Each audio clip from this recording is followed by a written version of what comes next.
بسم الله الرحمن الرحیم. السلام علیکم و رحمت الله. برادرها و خواهران عزیز، به فضل الله به درس هفتم رسیدم.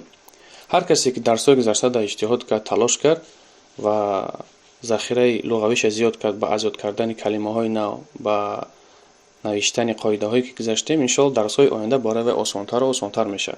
هر کسی که برعکس تنبلی کرد، کلمه‌های نو ازاد نکرد، قاعده را اخذ نکرد، بدونه که برادرها در درس‌های آینده برایش مقین‌تر و دشوارتر میشه، نه آسان‌تر.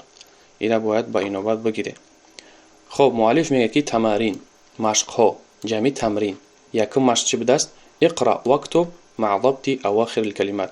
اقرأ واکتب، خوان و بنویس. این فعل امر میگن. هر یک فعل زمان گذشته داره، ماضی، فعل ماضی. قرأ بعد داره فعل زمان آینده، یقرأ، فعل مضارع. و شکل سیمش چیه؟ اقرأ یعنی فعل امر.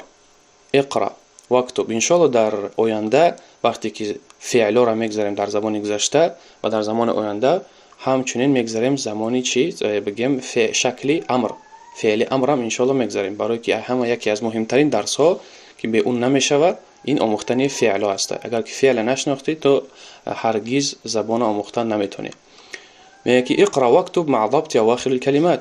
خوان و آخر هر یک کلمه را با گذاشتن علامت صحیح بنویس. خوان و با گذاشتن آخر هر یک کلمه را با علامت صحیح بنویس.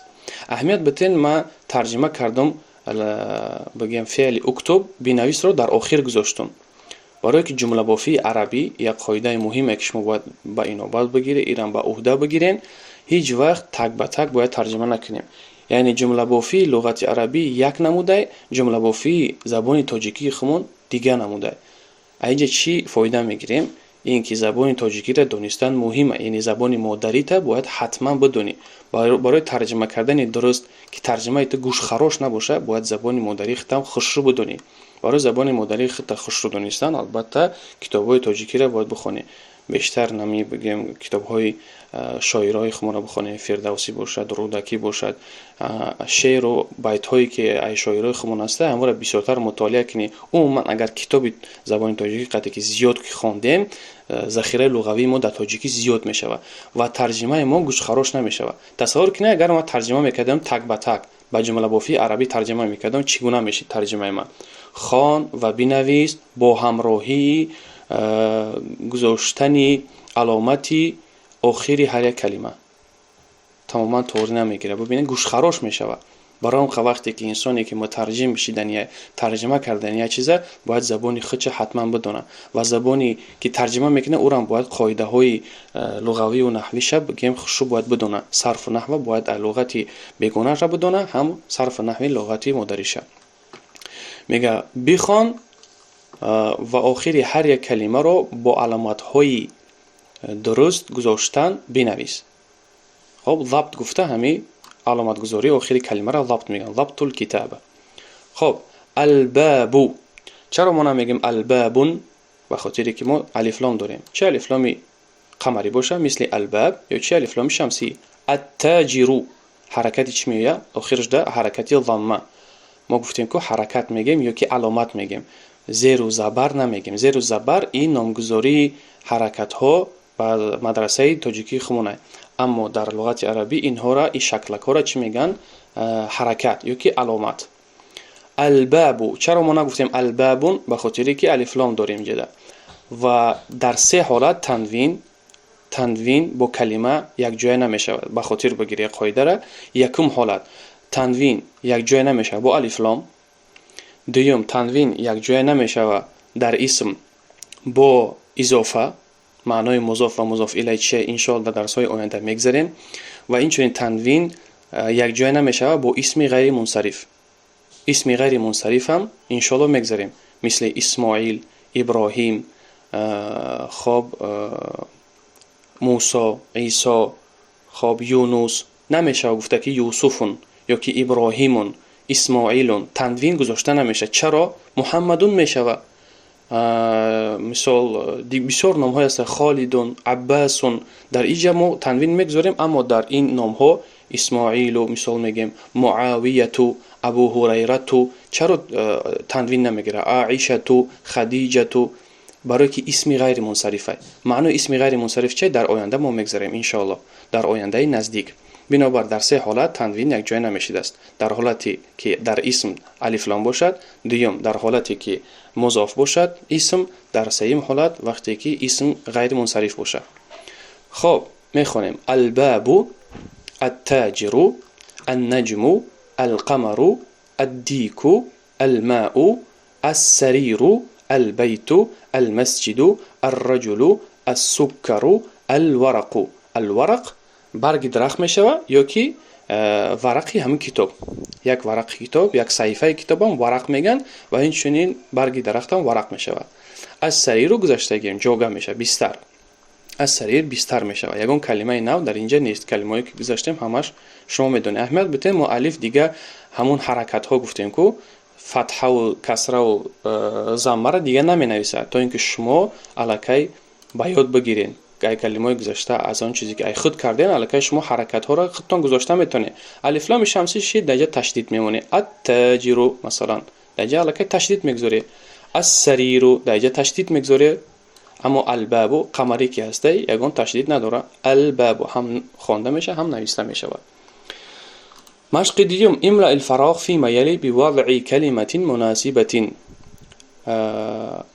خالیگی های زیرین را با گذاشتن کلمه مناسب پر کن. املأ پر کردن. ملأ یملأ املأ. خالیگی های زیرین را با کلمه مناسب پر کن. خب غنیون، غنیون با چی طوری میگیره؟ احسن التاجر غنیون، التاجر غنیون. دوم حلو شیرین با کدام کلمه طوری میگیره؟ احسن السكر حلو. سیم مريض بیمار. احسن الطالب مريض، الطالب مريض. چهارم لذيذ. احسن التفاح لذيذ، سیبی با مزه. التفاح لذيذ. طويل قد بلند. الطبيب طويل. احسن الطبيب طويل. ششم قصير قد پست. المريض قصير، المريض قصير. احسن. اگر که همشه که با یاد آوردی الحمدلله، اگر که نباشد میتونید چیکار کنید؟ با قلم ها پر کنید، با قلم ها بنویسین خطون الهیده. اختر كلمة من القائمة باء تناسب الكلمة التي في القائمة ألف. سیم مشق چی بوده است؟ میگه یکی از کلمه هایی که در روی خط الف هسته اینجا از طرف راست، طرف چپ استغفرالله، میگه یکی از کلمه هایی که در روی خط با هسته اختیار کن که مناسب باشد با کلمه هایی که در روی خط الف هسته، یعنی از طرف چپ به راست. ما باید چیکار کنیم؟ مثل یک خط ببریم که کدوم همین کلمه ها طوری میگیرد از طرف چپ به راست. این روی خط الف، اینجا روی خطی با. خب میگه که لذیذون، لذیذ چی بود؟ با مزه. میکوبیم در این طرف راست میکوبیم کدوم کلمه مناسبه با کلمه لذیذ. طالب نه، دانشجوی با مزه نمیشود. دکان، دکانی با مزه هم نمیشود. پس چی بوده است؟ احسن تفاح. از اینجا خط میکشیم، خط میکشیم تا اینجا میاریم. التفاح لذیذ، سیبی با مزه. التفاح لذیذ. شما میتونید از طرف راست به چپ بیاری، از طرف رو، برای که جمله بندی از طرف راست به چپ میشه، نه از چپ به راست. به هر حال اختیار دارین، به هر حال اختیار دارین. دیگه مکسورون، مکسورون با کدام کلمه طوری میگیره؟ القلم. احسنت القلم مکسورون، قلمی شکسته. ثقیل وزبین با کدام طوری میگیره؟ احسن الحجر ثقیل، الحجر ثقیل. خب مفتوح کشوده با چی طوری میگیره کشوده؟ احسن دکان، الدکان مفتوح، دکانی کشوده. مریض بیمار. احسن الطالب مریض، دانشجوی بیمار. حار گرم یا که جوشان. قلم طوری نمیگیره، سنگم طوری نمیگیره. پس چی طوری میگرفته است؟ احسن الماء حار، آبی گرم یا که آبی جوشان. خب الكلمات الجديدة، كلمة هاي نوع میگیریم به همین اکتفا میکنیم. حلو، الكلمات الجديدة كلمة هاي نوع. حلو شیرین. مريض بیمار. الدکان دکان. غنی بوی. طویل قد بلند، فقیر درویش کمبغل، قصیر کوتاه یکی قد پست، تفاح التفاح سیب، التفاح سیب می شود. در همین حال به آخر می رسونیم درسمون ان شاء الله.